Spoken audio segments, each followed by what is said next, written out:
All right, good afternoon and welcome to the House Environment Committee. We are with our Legislative Council to talk about S 328, an act relating to housing and common interest communities, which we do not have in our committee, but it has a few sections that we are contemplating. Well, I think we're going to talk about them with our Ledge Council right now, walk through them, and then bring them into 325 if we want to. Hey, Ellen Tchaikovsky, Office of Legislative Counsel. So S 328 has passed by the Senate. It came out of the Senate Economic Development Committee and is now in House General and Housing. And I worked on 3 of the sections. The rest of the bill, Cameron in my office drafted because the rest of the bill is more specific to housing. But there are 3 land use related sections. It starts at the bottom of page 7 into page 8. So we're going to be talking about section 7, 8, and 9. So section 7 is related to municipal zoning provisions that have been worked on in prior sessions. So it's amending 24 VSA 4412, the required provisions and prohibited effects for municipal zoning. And so the start of the amendment Recently revisited when talking with the Ag Committee. Yes, this is the same statute that was part of the discussion around municipal regulation of farming. But 4412 is a pretty long statute because it addresses a lot of the specific provisions that municipalities have to include in their zoning and how they treat specific land uses. And so there are multiple provisions related to housing as well as some other land use types. So the first change that's being proposed to 4412 is on page 8, and it's amending subdivision 1B, which is related to mobile homes. Yeah, okay. So the first section, actually, this subsection B on page 8, starting with line 6, should look familiar because it is nearly identical to language that the House General Committee passed as part of their other bill earlier this session. I think it was H775, whatever their housing bill it was. They included this language about being clear that bylaws cannot have the effect of excluding mobile homes, modular housing, or prefabricated housing from any district that allows year-round residential development in the municipality, except to the same terms as applies to conventional housing. So hold on, I just explain this section. So that language was already passed by the House. The Senate has been considering as well. The other amendment that they changed was adding reference to manufactured housing because they wanted to be clear that manufactured housing is different than mobile homes and is potentially different than modular housing or prefabricated housing.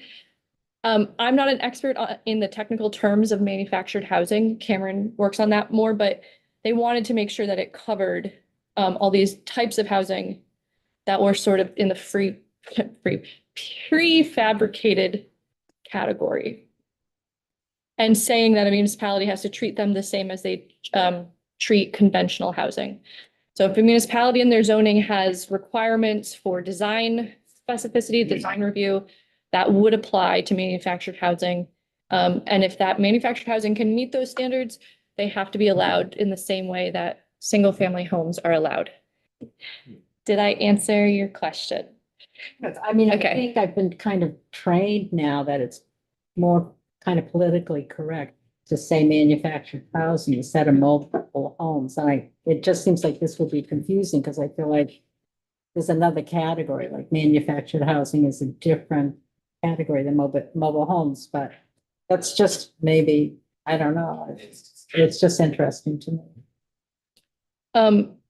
I do think the new technology is emerging that manufactured housing may not take the form of mobile. Oh, right. And so, yeah. And I think that would have traditionally been under the category of prefabricated, but the Senate Economic Development Committee wanted to make sure that manufactured housing was clearly part of this. Yeah, that makes sense. Thank you. Yeah.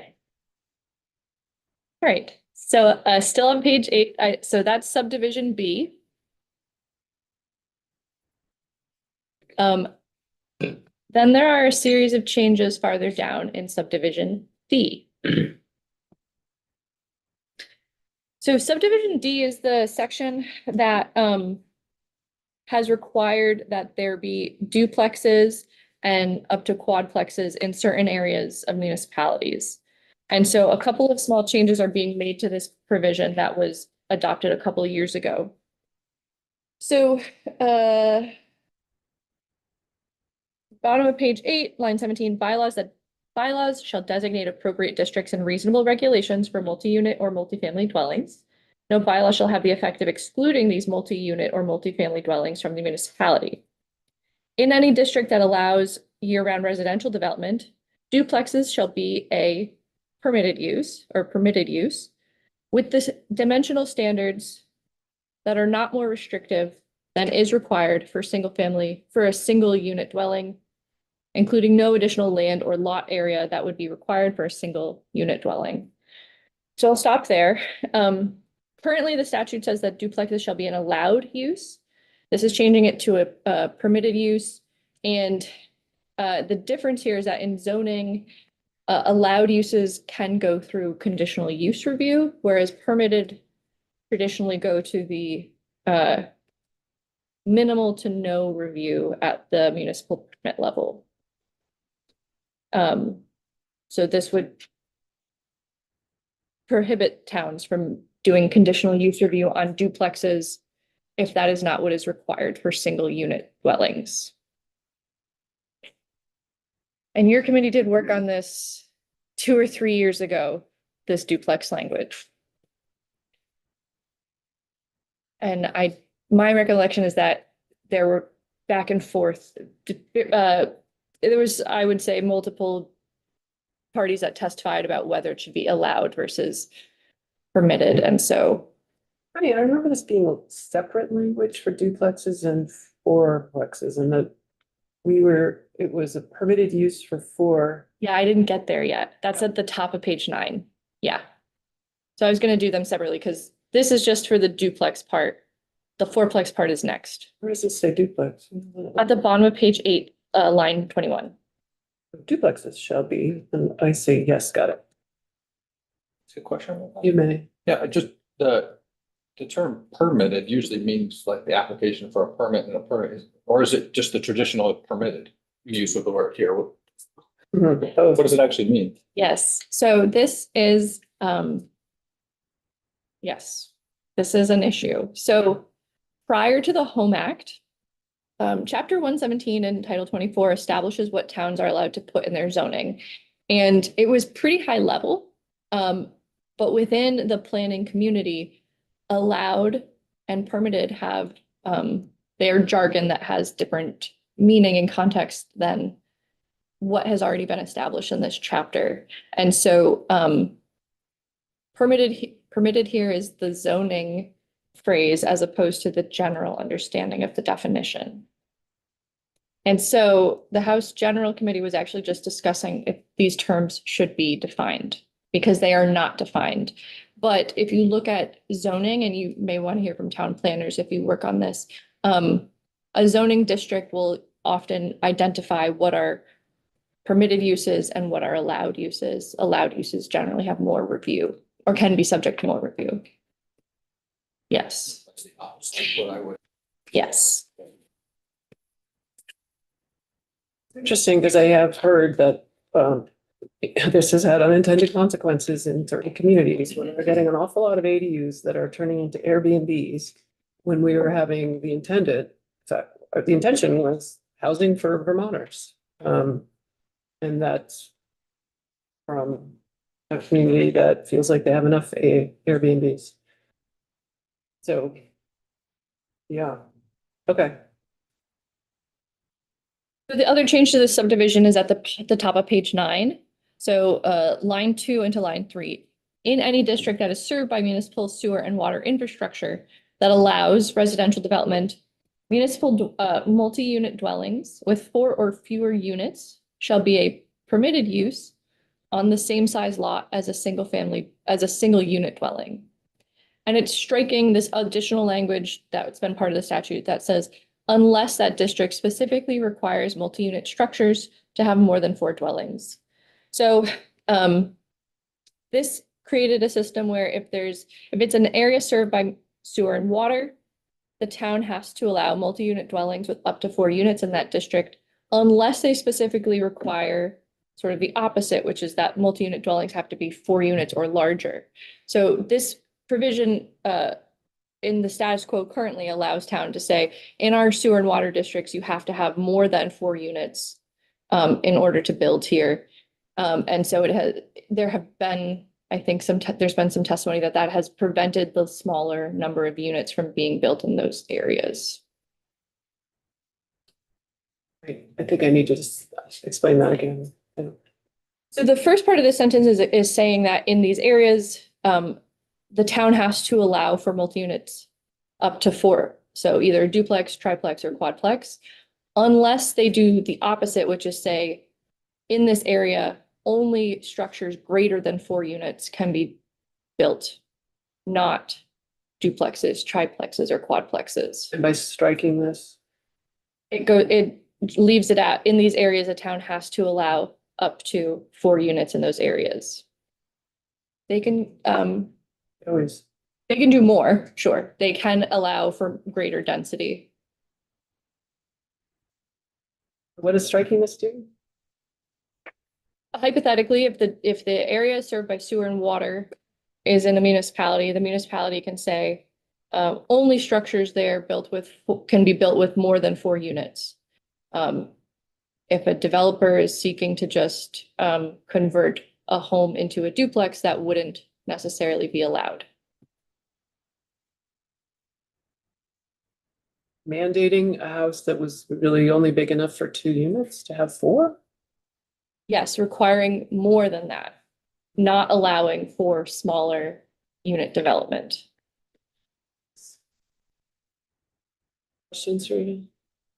I just was gonna ask about septic capacity. How does this figure in? Because it's not just that they have septic, they Served by municipal water. have septic capacity. So if you keep adding in, then you're trying to figure out if the capacity is going to be enough for 4 as opposed to 2 or 1. How is that figured in? So there are multiple provisions requiring density in areas that have sewer and water infrastructure. The municipality is still allowed to deny connections if they don't actually have the capacity. In that case, a developer attempting to construct these multi-unit dwellings would need to add septic themselves. Yes. We have a request to start over on this, explaining this. It doesn't make any sense why they're striking this. If what is the intention of the change? To increase like mandatory density? Allow for the smaller infill of dwelling units. It does that the way it is, doesn't it? I think that what this change is doing is allowing for towns. A town could use the existing provision to say, in these areas, we do not allow duplexes, triplexes, or quadplexes. We only allow multi-unit dwellings with more than 4 units of housing in it. Did this happen in St. Albans? Is that Yes. what this is addressing? Yes, I believe so.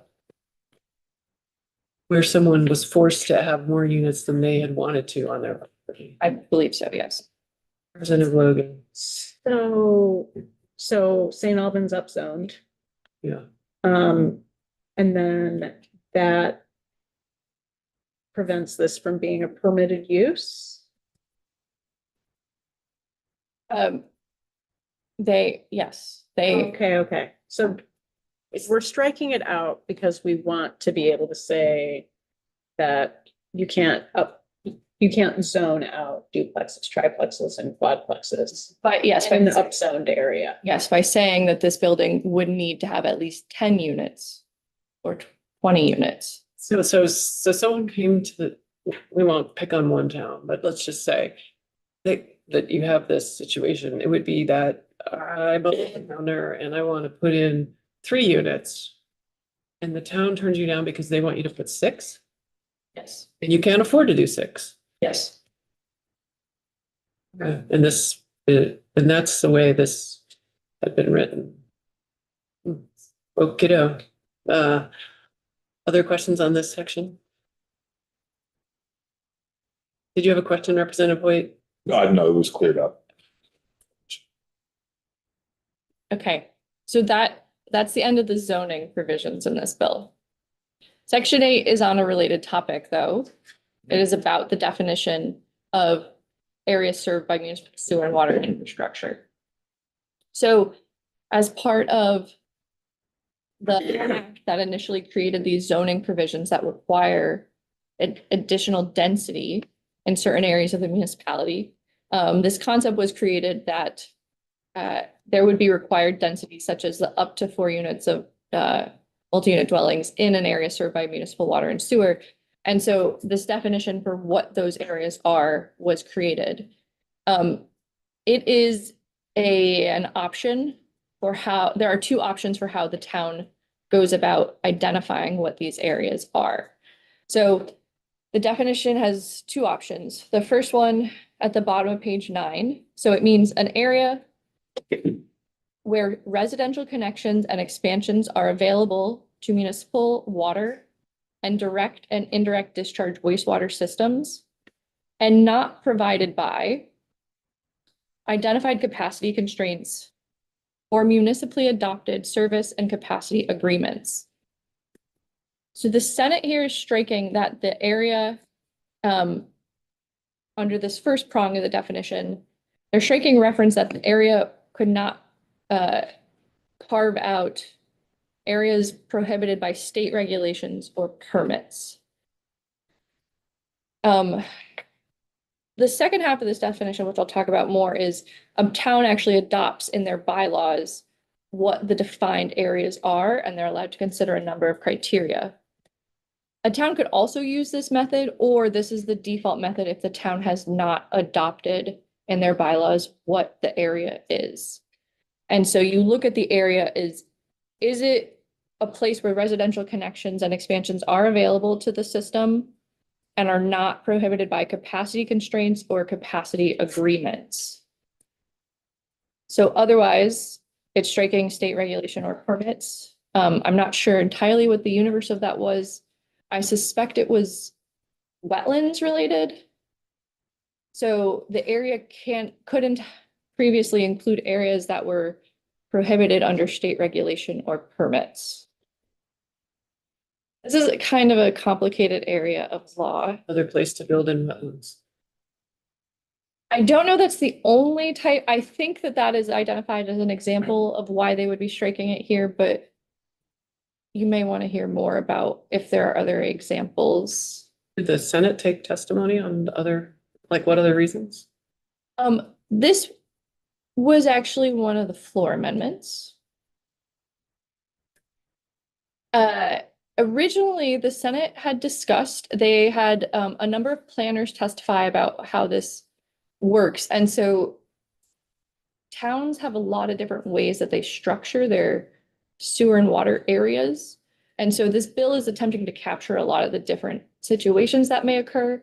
But this definition has proved, I think, to be tricky for towns to implement.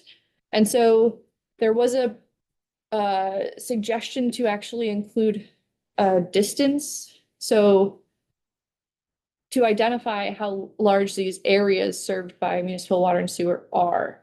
And so the Senate initially passed out a 2,000-foot radius of the area.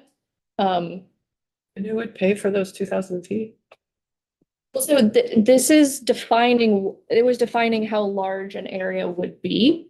And so it wouldn't it still would not require the municipality to approve a hookup, but what these areas are where the additional density is required would be. So they heard questions about if I'm near the wastewater systems, how near is near enough? to be considered part of that area. I would think a 2,000-foot extension would be a very expensive extension. Like, I don't, The planners initially had proposed something significantly smaller than that as a really good. somewhere between 200, 300, maybe 500. Still though, I mean, yeah, okay. So this is being advocated for increased density in further, just bigger areas of dense development. And we just took testimony today about the need for agricultural lands to be adjacent to our developed areas so that we could have food production in them as well. So this sort of march towards density doesn't stop. So there's another change in this section to the other part of the definition. So on page 10, as I already mentioned, the other option for this definition is on line 3, an area established by the municipality by ordinance or bylaw where residential connections and expansions are available to municipal water, excuse me, to municipal water and direct and indirect discharge wastewater systems or a fire district. It then goes on to include the factors or the areas that they are allowed to exclude under this definition. And I can read through that if you'd like, but they did add this reference to that. It can either be a municipal system or a fire district. We're still in the definition of an area served by water and sewer.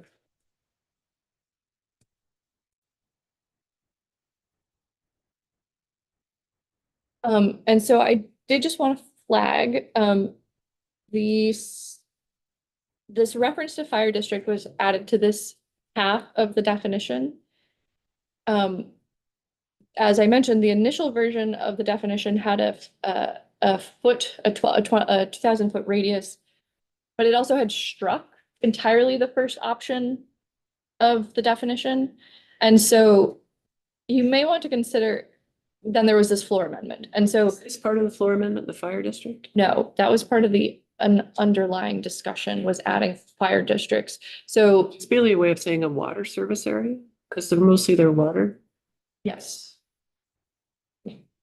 And so I was just gonna say, you may want to consider if it also should be in the first half of the definition also. Because that was not contemplated initially.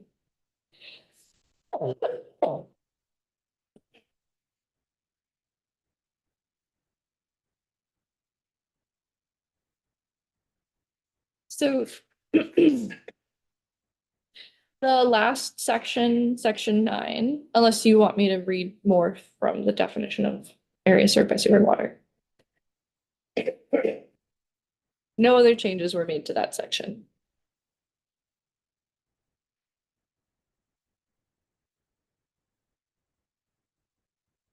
So on page 11, section 9 is amending 24 VSA 5803, and S 325 also amends this section.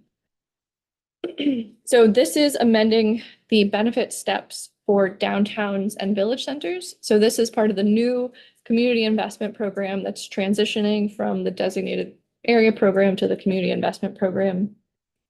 And it is about, I think, an issue you have already heard about, which is the need for an area to be listed on the National Register of Historic Places.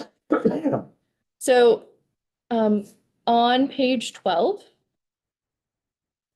the designated areas for downtown and village centers also have steps within them. So they can be a designated center and also have step 1, step 2, or step 3. The higher on the steps you go, the more incentives and benefits are available to those towns. And so step 2, which is on page 12, so it is established to create a mid-level designation for villages throughout the state to increase planning and implementation capacity for community scale projects. A center reaches step 2 if, and so it's amending one of the criteria. At the bottom, page 12, if a portion of the center is listed or eligible for listing in the National Register of Historic Places, unless recognized by the program as a pre-existing designated new town center. And so I think when I walked through S 325 with you, I flagged this. Under the prior system, downtowns and village centers were separate categories. And then there was also this category of new town center, which are inherently younger centers that don't necessarily have historic buildings in them because they're too young. And so as this program is beginning to be unveiled and gone through, the department has identified that the new town centers won't qualify for this because they don't have buildings that qualify for the National Register. So this would be adding that they can, if they have a pre-existing new town center, they don't have to meet this criteria. And then the same is being added on page 13 for step 3. We go back, a pre-existing new town center is one that was approved under the previous program that we've now kind of rolled into regional planning. Yes. Oh. Okay. And did they take testimony as to whether there was capacity to provide this mid-level service to those places? I don't know. I don't know. Sorry. Yeah, that's okay. And so then step 3 is also adding this language. So on page 13, step 3 is an advanced designation for downtowns to create mixed-use centers and join the Vermont Downtown Program. A center reaches step 3 if the department finds that it meets the following requirements. And it says a portion of the center is listed or eligible for listing on the National Register of Historic Places, unless recognized by the program as pre-existing designated new town center. So the other change here is that language on line 8, which is that it was not clear. I guess there was a concern that it wasn't clear that the whole center didn't have to be eligible for registering, but a portion of it is listed or eligible for listing.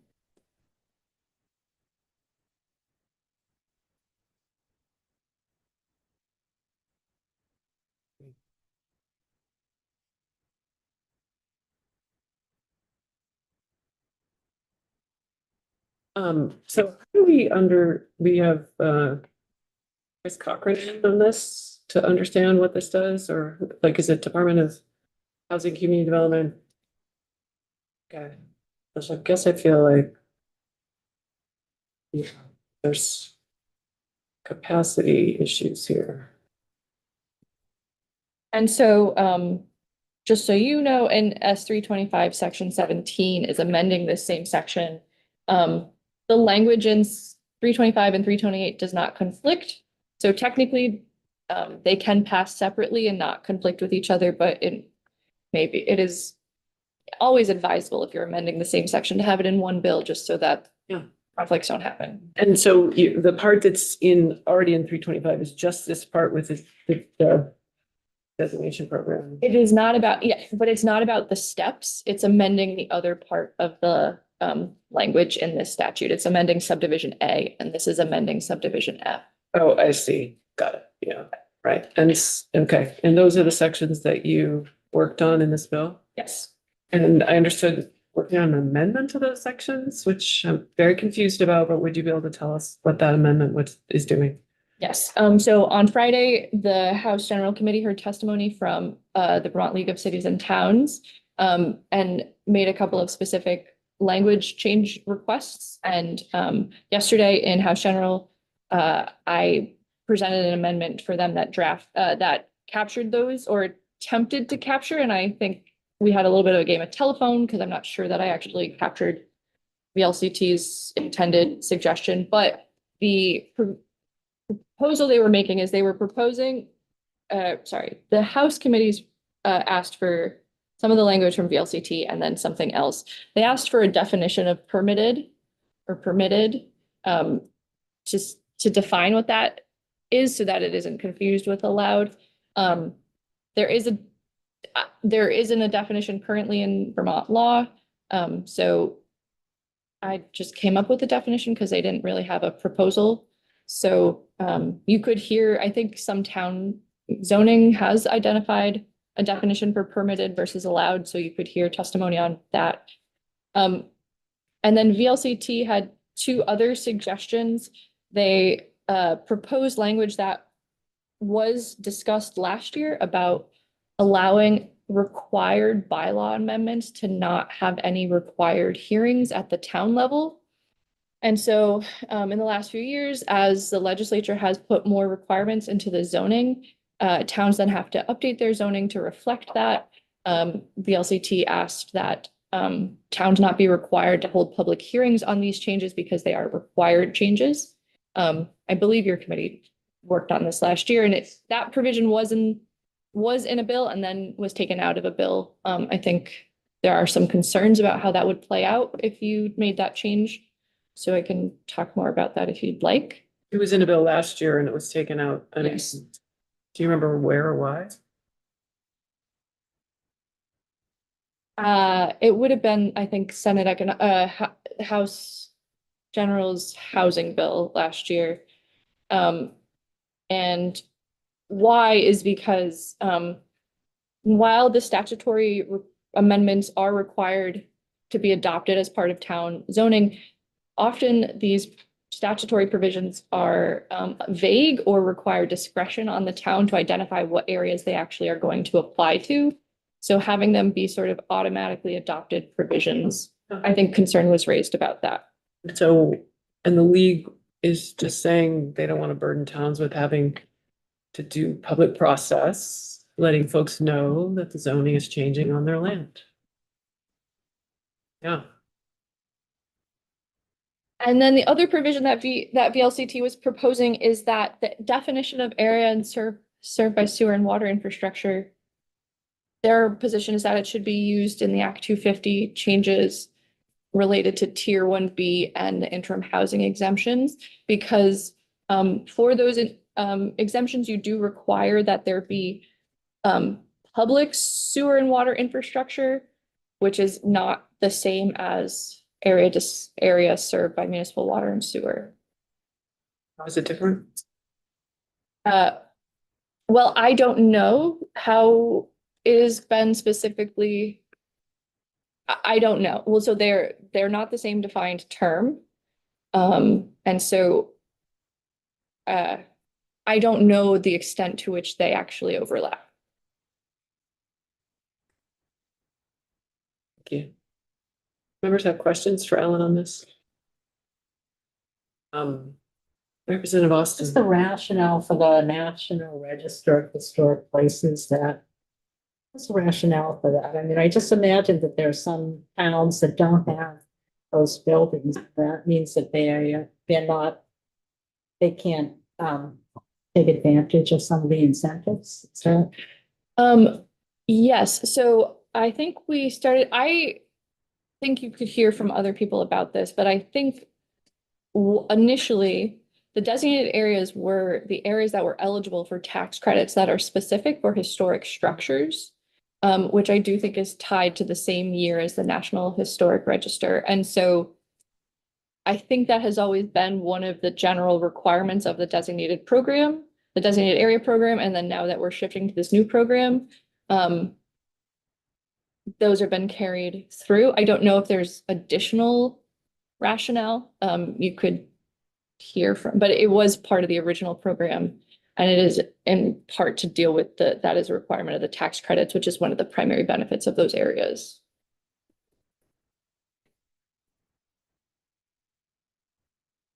Yeah, that's how the whole program started, was historic structures getting benefit of the tax to revitalize them.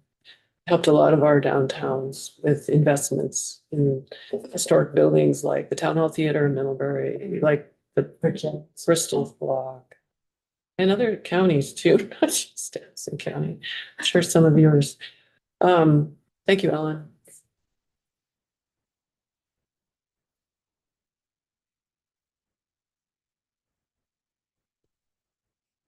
Okay, Michael.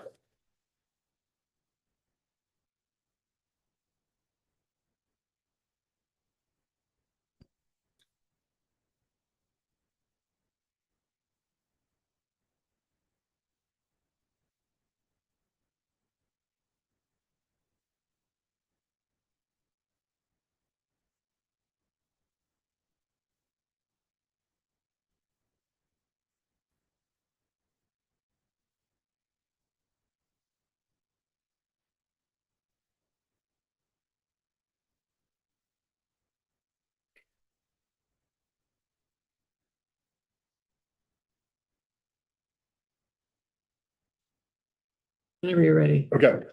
This is Michael Grady with Legislative Council. I'm going to walk you through a proposed committee amendment to S223 that incorporates some of the feedback that the chair informed me that you were receiving or wanted to see. And so there's not a substantial amount of changes to the creation of the water quality lake classification and anti-degradation study group. But there are some nuances that are added, and specifically in the membership, which begins on page 1 at the bottom of page 19 and 20 and goes on to page 2. With regard to the legislators that are on the working group, they shall not all be from the same political party. For both the House and the Senate, and then there was an additional member added. Page 2, lines 18 and 19, of one person representing the Green Mountain Water Environment Association appointed by the Speaker of the House. Otherwise, the language is as passed by the Senate, and I don't have any other additional changes for you to this. Okay, great. Do members have questions about those changes or anything else for Michael? Just because my memory's not that great, the Green Mountain Water Environment Association, is that the group that we heard from? Okay, just making sure. Representative Chapin. It's sort of minor, but I know sometimes creating working groups or committees that have an even number can like cause issues if needs to be a quorum. In this case, is that? We do try to create odd number groups, but it's not unusual or unique to have even number groups, especially, for political interest. I don't think you're going to have a quorum issue here if the legislators show up. Because the advocates will show up, and if the legislators show up, you're going to have enough people right there. This group isn't voting regularly or doing something where even number. But there's a provision in here that says on a majority of the study group shall constitute a quorum, so it will be one more than that even number, even half. Thanks. I know it's not ideal, but I know it's also more important to have the right people on the committee, so just curious about how much that would affect it.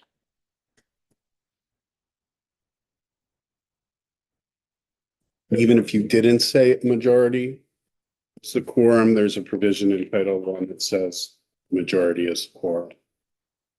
Unless otherwise specified. Yeah. So Rob, the other day you asked if we would have A&R in, and I guess I didn't ask you why you wanted to have them in. I'm curious. Well, just to see if they were in support of the bill in general, and if they had any specifics that they wanted to change. Oh, I thought they already came in and support. Okay. Yeah.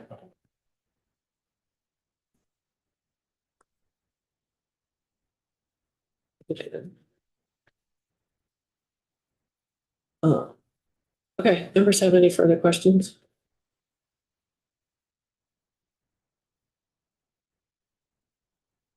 Okay, thanks, Michael. All right, we have into this bill. Folks feeling comfortable with this bill, the way that it is? 23. Yes. 3.